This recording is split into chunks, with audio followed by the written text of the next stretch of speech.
On today's show, we discuss some of the positional rankings on NHL.com, where the Leafs find themselves. Also, what's going on with Sheldon Keefe's contract? It's been a little quiet as of late. Will something get done before training camp? We'll discuss all that more on today's edition of the Locked On Leafs podcast, part of Locked On Podcast Network. It's your team every day. You're Locked On Maple Leafs, your daily podcast on the Toronto Maple Leafs. Part of the Locked On Podcast Network, your team every day.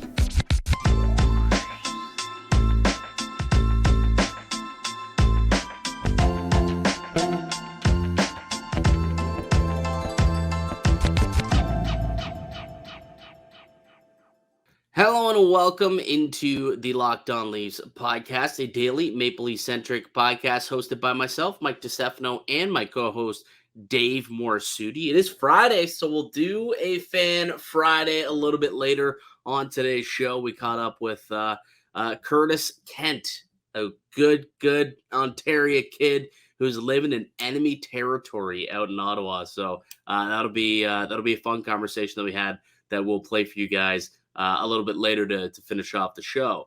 But before we do get into our Fan Friday, we thought let's talk a little bit about what's going on with the Maple Leafs right now. We know that the NHL.com has been putting out their position rankings, and a few Maple Leafs have obviously made the top 20 list in both the center and winger categories. We'll get into that in just a second.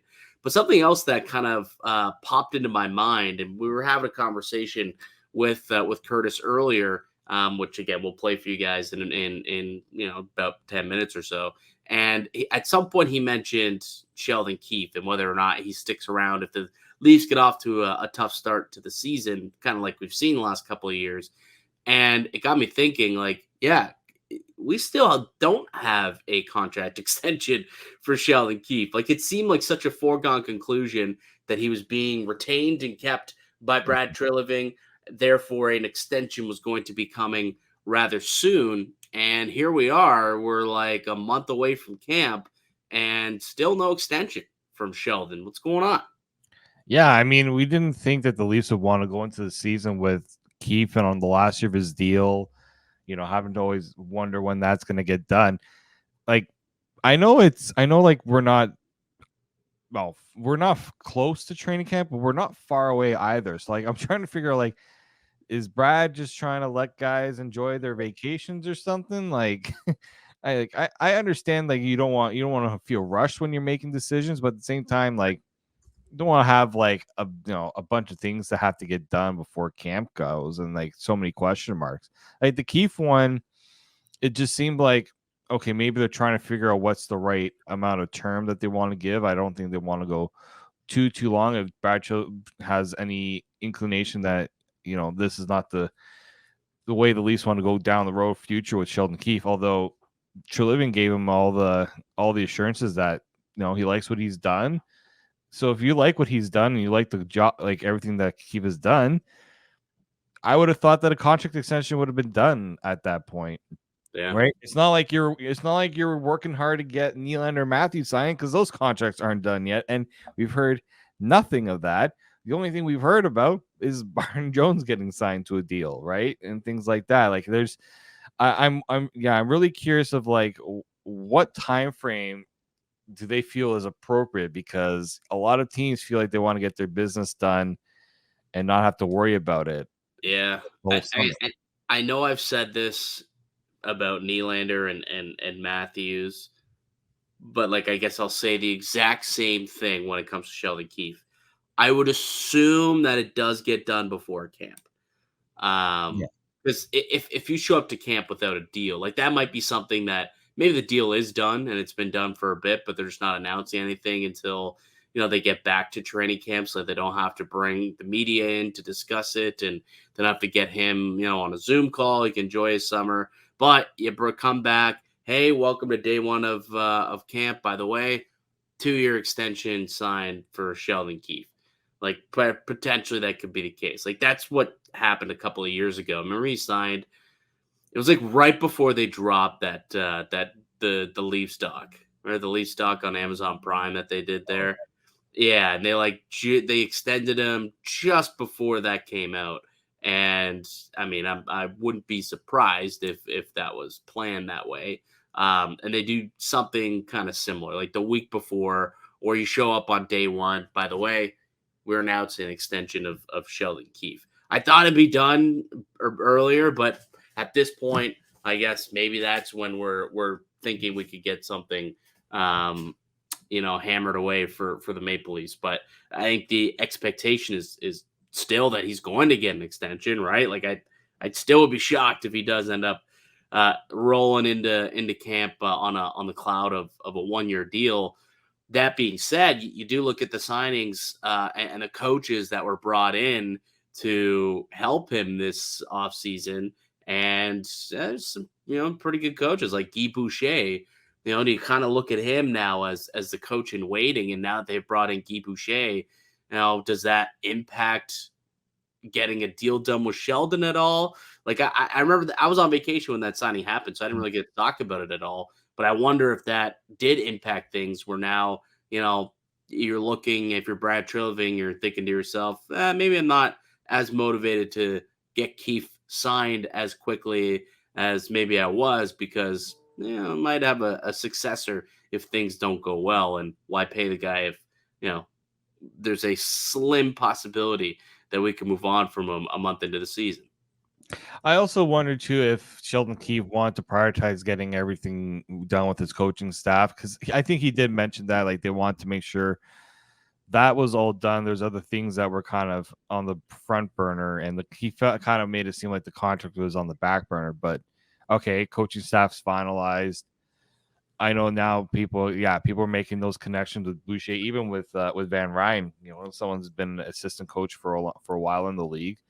So I do wonder if that's something that, with all the coaching stuff done, even if you do a 1 or 2 year extension, like, you can put provisions in there where there's options. Or in the Leafs case, they just ate how many years of Mike Babcock's contract.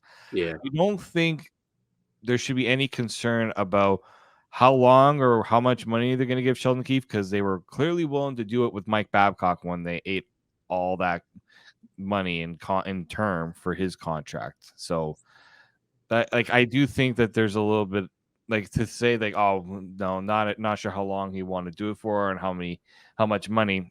That's irrelevant for Leafs. There's no salary cap for coaches, right? So I think at this point, like, yeah, maybe they are waiting for that. Maybe they don't want to drop so much, in this point of the summer. But at the same time, I do know a lot of reporters are coming back from their vacations.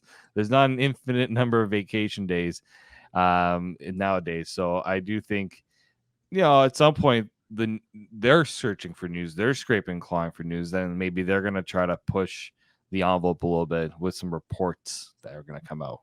Hopefully, some reports. Hopefully we get some reports. Yes, it's all hopeful right now, because there's been absolutely not much to talk about. That being said, the NHL did put out, and they do this every summer, they put out their top 20 lists for position rankings, and as expected, some Maple Leafs have started to fall on that list, and we'll talk about it and where some of the Leafs do land on the other side. But before I get into all that, let me tell you guys about one of today's show sponsors. It's our good friends over at FanDuel. Football season's about to kick off, and FanDuel is giving you the chance to win all season long, because right now, when you bet on a Super Bowl winner, you get bonus bets every time they win in the regular season. Just pick any team to win the Super Bowl, and you'll get bonus bets for every single victory. You can use your bets on bonus bets on spreads, player props, over-unders. Use it on some NHL betting as well if you'd like. So visit FanDuel.com/lockedon and start earning bonus bets with America's #1 sportsbook. That's FanDuel.com/lockedon. Welcome back into the Locked On Leafs podcast. I'm Mike DiStefano. Got Dave Morassutti with me. We are a daily Maple Leaf-centric podcast, about 3 days a week for the offseason, and we'll go back to daily once training camp starts up. So if you are a first-time listener or a viewer on YouTube of our show, hopefully you're enjoying the content and you are looking forward to listening to some more. If you are, we ask that you please would subscribe to the podcast. We've got our road to 5,000 subscribers. We're just about nearly at 4,000, and when we hit 5,000, we're going to be doing a big giveaway. So we're trying to get there. So if you are a loyal listener or a first-time listener, we would appreciate it if you did throw us a subscribe and a like down below, and let us know, if you're enjoying the content, if you're enjoying the pod. That'd be greatly appreciated. So let's take a look at the players that have so far landed on the top 20 position rankings of NHL.com. We'll start at the centerman that was done last week, maybe 2 weeks ago. They put out this list where very clearly Austin Matthews showed up as a top 20 centerman in the NHL, came in at number. Actually, do you know where he came in at? I'm curious. Did you see the list? Like, do you remember? I haven't seen the list. Like when you brought up this list, I'm like, top 20 list. NHL.com dropped it like a little bit ago, and then they put out like the wingers and like a couple days ago, and then I think the defensemen are coming out next week, I would assume, which will be interesting. I want to say I saw a graphic somewhere, but maybe I thought somebody was just throwing that out for themselves. No, yeah, they do it every year.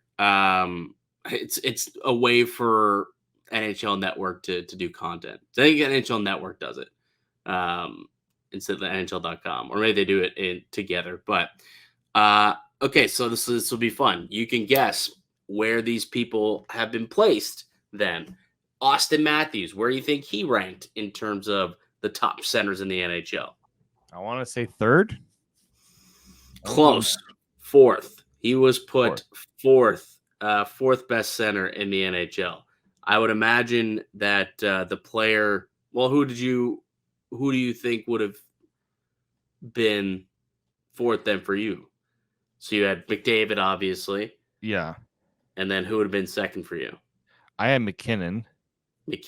So yeah. So and McDavid, and Draisaitl was. Oh, see, I had Draisaitl after Matthews. Yeah, which, based on last season, okay, I could see Draisaitl making it. Matthews had a bit of a down year for his standards.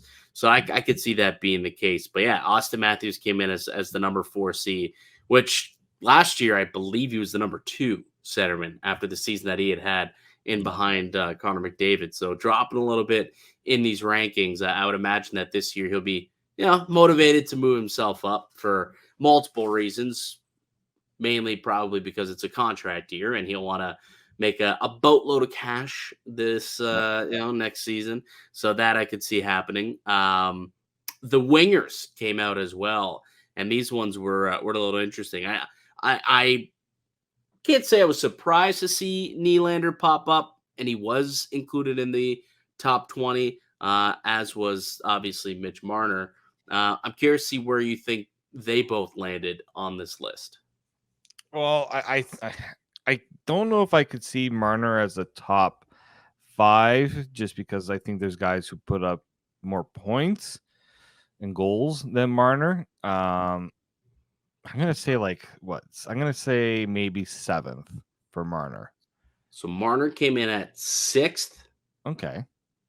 And where you got Willie in the top 20? I was thinking like 15. 12th. He came in at 12th, which actually somewhat surprised me for him to come in so high. Okay, that's not terrible for Nylander's case. Like, it's not terrible at all. That's better than I thought. Like they had William Nylander ahead of Kyle Connor. They had him ahead of Brady Tkachuk. They had him ahead of Nuge, Gensel, Goudreau, Clayton Keller, Mark Stone. They had him ahead of Mark Stone. They had a lot of guys ahead of Mark Stone that probably shouldn't be ahead of Mark Stone. Yeah, Mark Stone should definitely be. Oh, by the way, just a quick thing. Did you hear that Mark Stone played the game that he scored the hat trick in the Stanley Cup playoffs? He played that with a broken wrist. I saw that. He was on what? Chicklets? No. Oh, it was McAfee. McAfee. Yeah, he was on McAfee. I did see that story. Yeah, broken wrist. Just for that reason alone, he should be getting a bump up the list. Like, if you're asking me, do I take Mark Stone or Nugent Hopkins or Gaudreau? I'm taking Mark Stone. Dude, Mark Stone or William Nylander? Yeah, I'm taking Mark Stone. If Leaf fans would even agree with that, I think the ones, especially the one, like when you see what Mark Stone can do at both ends of the ice, like, yeah, I'm probably taking, like, Mark Stone probably should have gone roughly where Nylander was. Yeah, 12. Yeah, completely agree with that. But yeah, Nylander, good for him, man, getting some recognition, getting placed as the 12th best winger in the NHL. So, the Leafs, they have the number 4 center in the NHL, according to, the NHL Network, and they have 2 top 12 wingers, which means they have 2 top line wingers in the National Hockey League. So, they've got some talent, elite talent up top. We've always known that was the case. Just whether or not they come through in the playoffs, that's always been the big question. But they're going to put out the top 20 defensemen shortly. I believe next week that's going to drop. What are the odds we see Morgan Rielly make that list after the playoff that he just had? I think he would be on the low end just because there's so many defensemen who play obviously top minutes, minute munchers. They're putting up like huge point productions. It would be, if he gets on the top 20, it's going to be like on the low end, in my opinion. Yeah, quite a few that have become. It'll be interesting to see if he does make that list. He had a really solid playoff, which may save him. And if that's like the lasting impression, potentially he rolls in at like 19 or 20. But that'll be interesting to see if he ends up making that list. All right, Dave. Why don't we take one more quick break? When we come back, we will be joined by Curtis Kent, our subject of today's Fan Friday. So we're excited for that conversation, and that'll be coming up next right here on the Locked On Leafs podcast. I'm Mike DiStefano for Dave Morassutti. Curtis Kent coming up next. Listen to Locked On Leafs podcast, part of the Locked On Podcast Network. It's your team every day. Welcome back into the Locked On Leafs podcast. And as promised, it is Fan Friday, which means we're bringing on one of you guys to come join us on the show today. We've got Curtis Kent joining the show, longtime Leaf fan. Curtis, how you doing today? Not too bad. It's good to be here. Thank you so much for inviting me to be a part of this. Yeah, no, we're excited to get some of the listeners of the pod on. It's always nice to get you guys involved, obviously, in the show. So why don't you tell the viewers, where you're from, how long have you been a fan, and some of your favorite memories as a Maple Leafs fan. Well, I live in Ottawa, in enemy territory, and been here for 8 years. On this tour, we were here before as well. But I've been a Leaf fan since the early 90s, I would say. I was a big Super Mario Lemieux fan when I was a kid. And back when I had hair, and he was the black-haired stallion of the NHL, so he was my guy.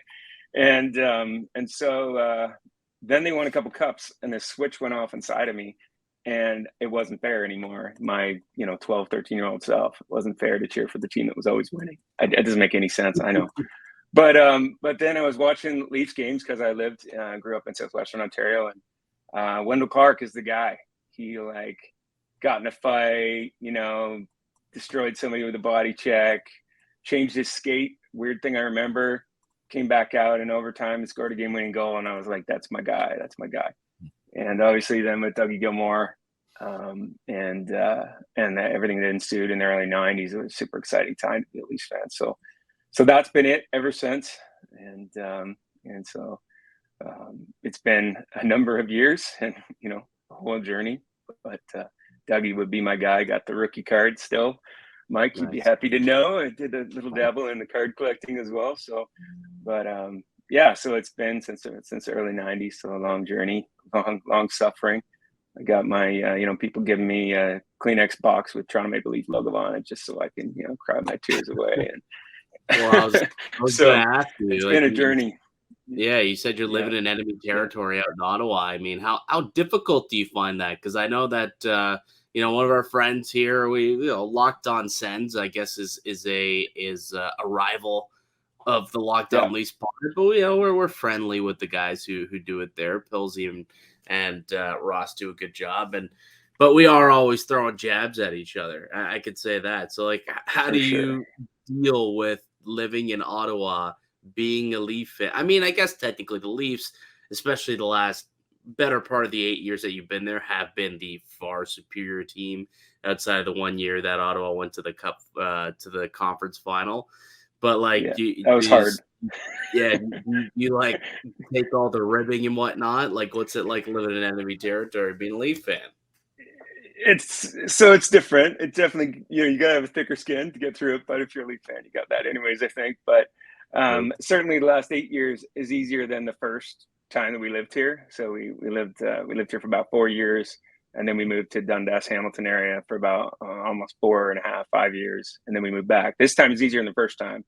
First time, I remember being in the hockey dressing room playing pickup hockey with guys, and they're wearing like, a certain sports radio station in Ottawa, and the slogan wasn't like "Go Sens Go." The slogan was like "Leafs suck," and it's just like where they start. It's all like anti-Leafs, right? So I've always like thought that was kind of like a weird way to kind of form your identity if you're a fan of a hockey team in this city. But I think there's more Leafs fans than Sens fans in this city anyway. So especially now. And when the students come in the fall, and there's so many people coming from the Toronto area and so many Leafs fans, so that's kind of good. Funny story, actually, I ran into shopping one year. Me and my 5-year-old were in the mall. My wife went in a store. I sit down on a bench. This older gentleman comes, sits down beside me, and he says hi. And I said something about hockey to him because I recognized it was the late great Brian Murray. And so Brian sat beside me in the park bench in the mall. And immediately, it's around the time he signed Kovalev for like way too much money, and fans were all up in arms about that. And so immediately he just starts apologizing for signing Kovalev for so much money, because I had said something about hockey, but I didn't say I was a Leaf fan. So my 5-year-old son, super proud dad moment. Brian turns to him and starts engaging him a little bit. He was great at that. And then he asks my son who his favorite player is. And he looks right at Brian Murray with all the excitement and joy in his face, and he says Luke Shen. And so I was like super, super excited, because here is my son telling the head guy of the Senators, that his favorite player is the enemy's superstar rookie, or at the time, the next captain when he was in his first or second year. So it was pretty good. I felt real good as a dad that he would tell Brian that. So, but anyways, yeah. So enemy territory is definitely a challenge. But I run into a lot of people that try to say they're fans of both teams, and that really just throws me off. It's like you can't sit on that fence. Like, you can't straddle that. That's the not good situation. So that always kind of weirds me out. But yeah. It's different. Yeah, it's definitely not allowed. Like, do you have a memorable Leaf Sens Battle of Ontario moment? I have a few, but is there one that kind of sticks out in your mind that you always think back about? Early 2000s, I think. Was it Nieuwendyk that scored on the Lillian? Yeah. In the playoffs. That's like Joe was so classy. Yeah, I think that's a huge like Sens Leafs kind of a moment. Yeah, and then the other stuff I kind of remember, like the funnier stuff when some goon tries to like take out Matthews in like preseason, and he like looks at the back of his jersey like, "Who are you?" Those kind of things always make me chuckle. Right? Sabrin, it was Sabrin, right? And then yes, it was Sabrin. Yeah, a cup of coffee. I don't know where he's at now. I think he went. Maybe he was at the Leafs after that for something. Yeah, the Marlies or something. But yeah, like I think my best oldest Leafs memory. So this past year, I mentioned in the Discord that I went to a Leafs game. It's the first time I'd gone in like 30 years, and prior to that, 30 years ago, was the ultimate Doug Gilmour game and goal. So I was at the double overtime wraparound behind the net Dougie game against St. Louis in the playoffs.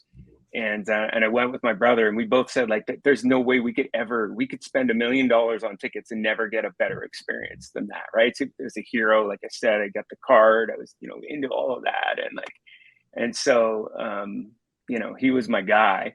And then I go to this game, and he scores this ridiculous goal in overtime, and the tension was just insane in the arena at the Gardens, right? And so So we went this year to JT's 1000th game, and it was great. It was fantastic to do that again with my brother. I hope to do that in shorter order rather than another 30 years from now. But whatever it takes, right? So Yeah, very nice. It's pretty good. Two good games to go to, I'd say.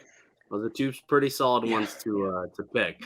We're chatting with Curtis Kent, a longtime Leaf fan. He is our subject here today on Fan Friday.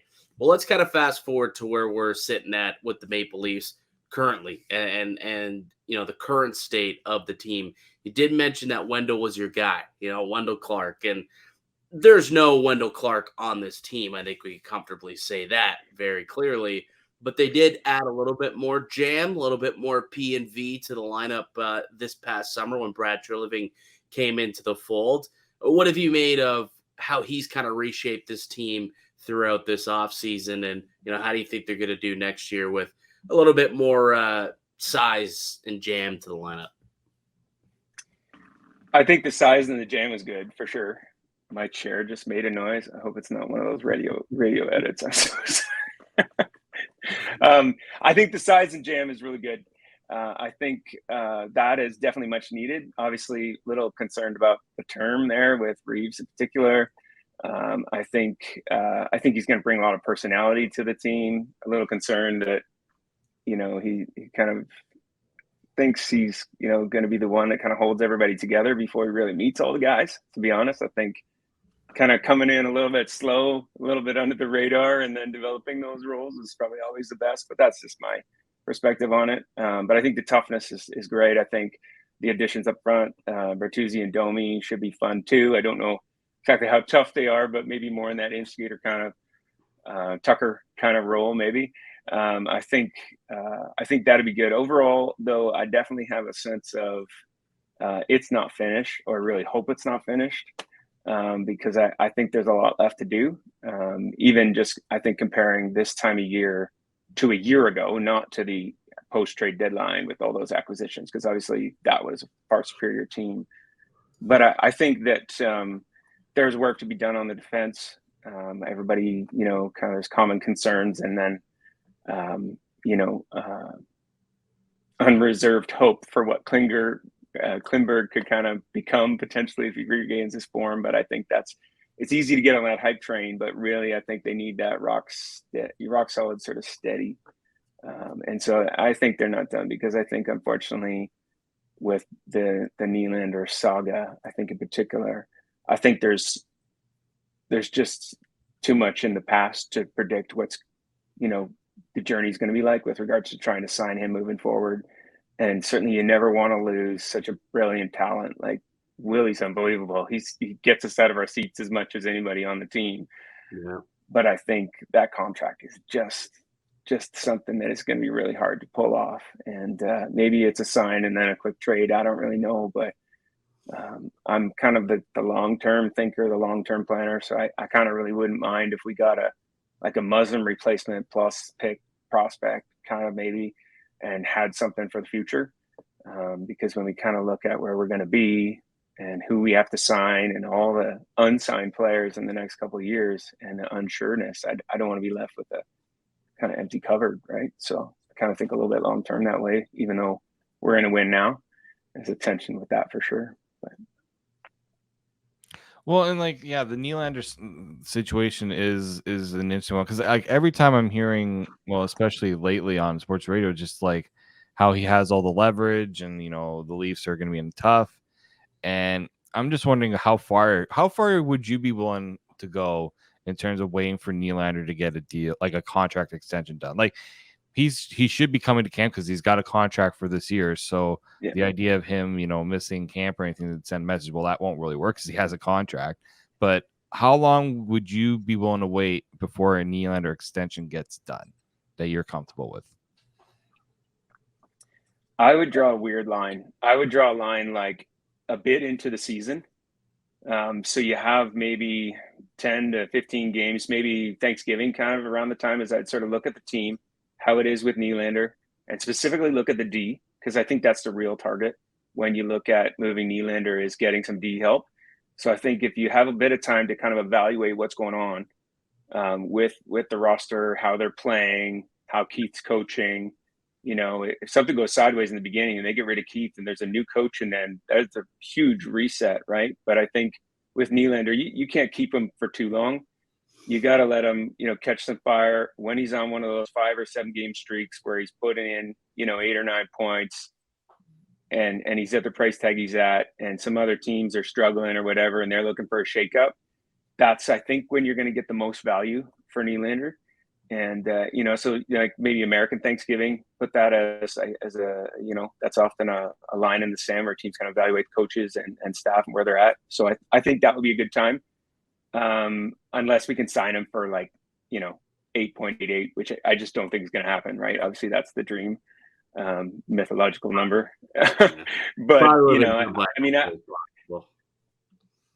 if we're going to keep him, I don't think I'd go much more than 9, maybe 9.1, 9.2, and just try and find a way to make it work. But I just don't think this much, at least in the next couple of years, when Tavares is still under contract. Like, you need some of that money to spend on the back end, and we need a stud. And so I think if we could get a Muzzin type and 1 or 2, like a pick and a prospect that has potential of becoming a stud D and a steady guy for now out of Nylander potentially being signed, and traded, then I think you're going to get the best package then. And so kind of waiting a little bit into the fall, maximizing what you got when another team is struggling, maybe they got injuries or whatever, and they're more desperate as well to give you a little bit more in a package. Because I think now that the time is, or before training camp, like, it would be nice, but the time's passed. Like July 1st would have been the time, but it's past now. So you just coast and you just say, like, no, we're not doing it now. And they just say they're not going to talk about it. And then the media goes crazy and the fans go crazy and super annoyed, but they're not going to give you any new content, from now till Thanksgiving. Right. And it's just, I think that's the best way to go from this vantage point. Now, I'd be much happier if the deal's going to get done. I'd rather it done sooner, but I hope they get something done by training camp. I've been saying that for a while, that I think the Leafs are in big trouble if they kind of plant their feet into the ground and let this guy show up to camp without a deal done. I don't think I feel like he would be comfortable playing out in the final season. He'll ball out, and then he will probably make a lot of money in free agency next year. And the Leafs either will have to trade him at the deadline or get nothing for him and walk as a free agent. And that's probably not where the Leafs want to be at next year either. When, like you said, he's a terrific player. He's, one of the best wingers in the NHL. He's he was ranked as the 12th best winger in the NHL, according to NHL.com. So, he is a premier top talent. Really quickly, Curtis, before we let you go, give us a prediction, like a bold prediction for the Maple Leafs this year. What's something you could see happening, either team based or individual based? President's Trophy, though I'm kind of nervous of getting it. I think President's Trophy. That's what I think, and I'd second that by I think Matthews is coming back. He's going to get 61 or 62. Just going to push what he did before. I'll give you those two. But, nice. President's Trophy curse. You want the President's Trophy curse? I that's what I'm saying. I don't like. I'm nervous about that, right? But I think that's. I think it's there for them if they want it. If they play to their potential. Certainly, that could change based on a trade or something. But I think that's the kind of maybe unwanted potential. Well, we'll see. We'll see if your prediction comes true. You're right. In they're in the mix, then they certainly could do it. I don't think it would surprise a whole lot of people if they did end up winning the President's Trophy. But what can they do after that, I think, is what more people want to know. What type of postseason success can we have? Finally got through one round last year. Can they build off of that come the postseason? We'll have to wait until April to find out if that's the case, April, May, as per usual. But Curtis, really appreciate taking the time to join us today. It was a fun conversation. It was nice to get to know you, and hopefully we can, get together and get you back on the pod again at some point down the road. Well, thank you guys. I appreciate it. It's good to be on, and looking forward to listening as we get back into hockey season. Absolutely. Curtis Kent from Ottawa, Ontario, living in enemy territory as a Leafs fan. We appreciate you stopping by. That was Curtis Kent, fan in enemy territory. That must be tough. That must be tough to live out there and kind of get the ribbing from your friends. Although the Leafs, have had a lot more success than the Senators have had over time. But we appreciate Curtis coming on the show, and obviously, if you want to be a part of Fan Friday, let us know online on Twitter, or just get a hold of us somehow. And let us know that you'd be interested, possibly in the comment section down below. And you could be part of next week's Fan Friday. That'll do it for us here today on the show, though. I'd like to thank you all for listening and supporting the show. You can subscribe to the Locked On Leafs podcast on all podcasts and platforms. Receive daily Leafs content. Follow myself on Twitter at Mickey_Canuck. Follow Dave at D_Morassutti. And we'll be back with another episode for y'all tomorrow. Or on Monday, rather. So enjoy your weekends. And until then, keep it locked right here on Locked On Leafs.